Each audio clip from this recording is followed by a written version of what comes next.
This is Joe Pugh for IFL TV. We're here in Brighton. Take two. Sorry about that.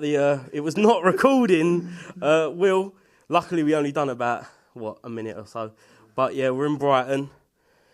Tom Welland, big debut. It's been a long time coming, hasn't it? Yeah, we've had Tom. I've had Tom just over a year and a half. He was training at Hodbox as an amateur. Come to us as well, trained both at the same time. Done his bit for the Philippines. Come back, and yeah, Tom's ready. Tom's ready to go. He's a young lad, but I've got no doubt he'll go very far. Yeah, and he is certainly a prospect that people are talking about it.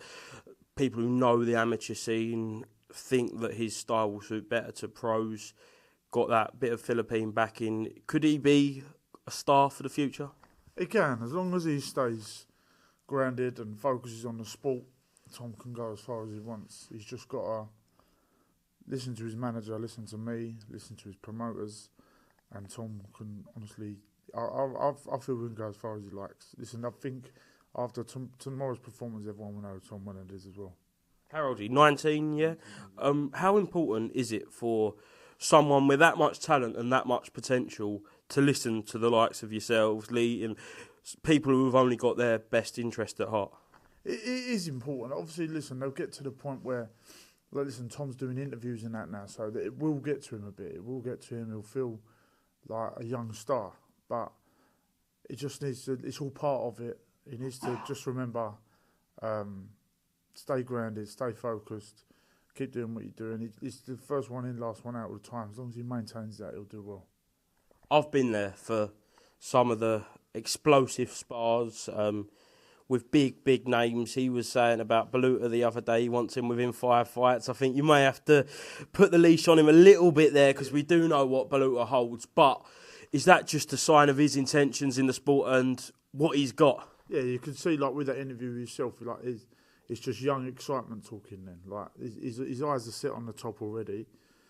Take it in his stride. Listen, Tom is, whatever he does, his explosiveness will outdo most people in the division. So he will probably move fast, but we'll try and rein it back as much as possible. Would you say he's the biggest talent you've ever worked with? Raw talent? Raw talent, I'd say yeah. Him and I fit with. I'll say Brooke as well. I say Brooke, raw talent is you can't train for a female fighter, unbelievable. But obviously I've got the likes of Ohara in the gym. I've got Jarrell, I've got Jordan. I've got all these guys all in different points of their career, and it's good to have Ohara come down to support Tom at the press conference yesterday. It just shows how close knit our stable is. So. Someone like Tom is exciting. It's that new excitement, where Ohara were at the world title. But with Tom, it's that new exciting feeling which I really like with the young boys. It's good.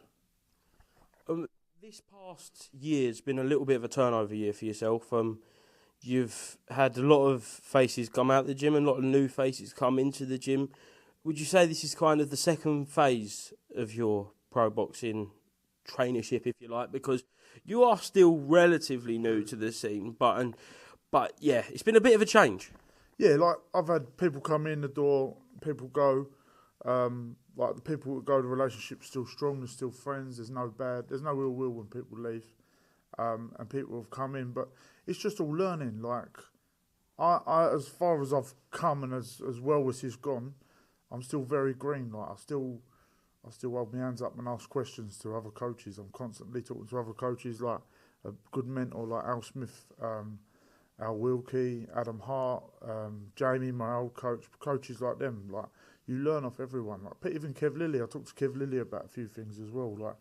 And I've got to be open to learning. I was just having a conversation with you, watching Adam Booth's talk, and picking up things from that. It's just a learning thing. You can't be fascinated by the people that come through the door because you're only as good as their need of you, and then eventually that does go. So don't be too hurt by it. It's just part of it.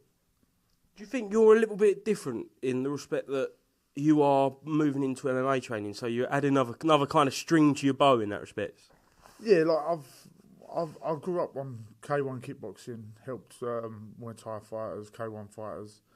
A few years ago, we was part of the team that helped Idris Elba fight when he done a K1 debut. So we all know how to coach. Like Adam Hart, like got me into coaching, and he'd jump into any corner, like, and he'd be able to handle it. It would look professional. So I'll do the same.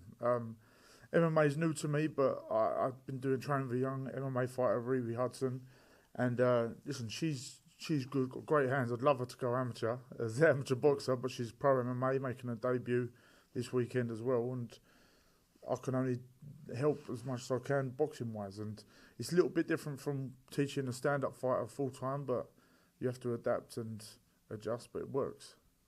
Yeah, let's talk about Brooke, because I spoke to her the other day. Really honest and open conversation about some of the struggles she's had and the difficulties at the moment she is with in getting her licence. How frustrated are you that people, certainly in the UK, aren't seeing and aren't hearing about just how much talent she's got as of yet? It's frustrating, but it's more sad than frustrating, because see Brooke, like, she's so talented and she wants it, and like I've mentioned before, I mentioned it on a podcast the other day, she hasn't had the most straight upbringing, so it's been tough for her, but Brooke can seriously be something, and she's trying to turn her life around for the better. This is like something like, if someone's been bad in the past, don't just tar them for the rest of their life with that brush. Like, people do change. Like, I've changed myself. I wasn't an angel when I was younger, and Brooke just wants to better herself, do something in the sport. I believe she can. People around her that are backing her believe she can. So all we need is a UK boxing licence, and then we can go from there. Should the British Boxing Board of Control be more open to kind of sorting these things out? I know she's got another hearing, but the problem she's had in the past with the law, but boxing's always been about getting people off the street, changing lives. And do you think the board are preventing that at the minute? Not so much preventing it. I just don't think they understand the actual implications and what them saying no, the effect it has had. Like, because it's like one step forward, 10 back for someone who is trying to better themselves. When you get hit by that, it's so easy for someone to just go, I'm going back to that life. Like, Brooke just needs someone holding out their hand and go, come on then, have a go. In all of boxing, it's not just like the British boxing. I think boxing will better a lot of things in our country. Like, I think like knife crime itself at a young age is at an all-time high.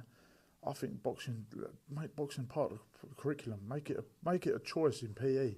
Like, I think you'll get so much better response, and people will just learn values and that better when their egos are gone. Because your ego does go. As soon as you walk into a boxing gym, you think you're someone outside. You come into a boxing gym, you're a no one, and that's the best person to be, is a no one, and then just be a sponge and learn.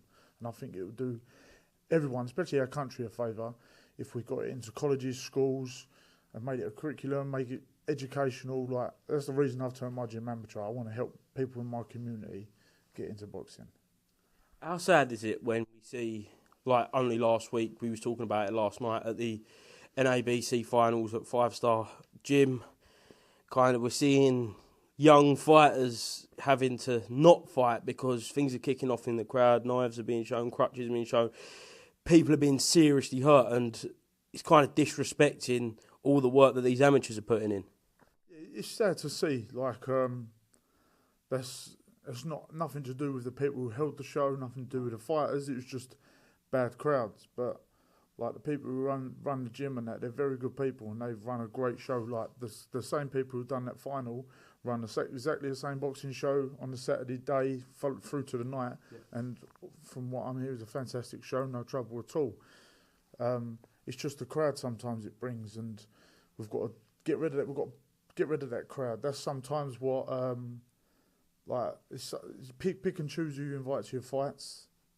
Be sensible and up to security, like stuff like that. You don't need fighting in the crowds at shows. Like, I know your passion's in there and you're supporting the person like that you're there for, but like, it's all sport. You've got to remember that.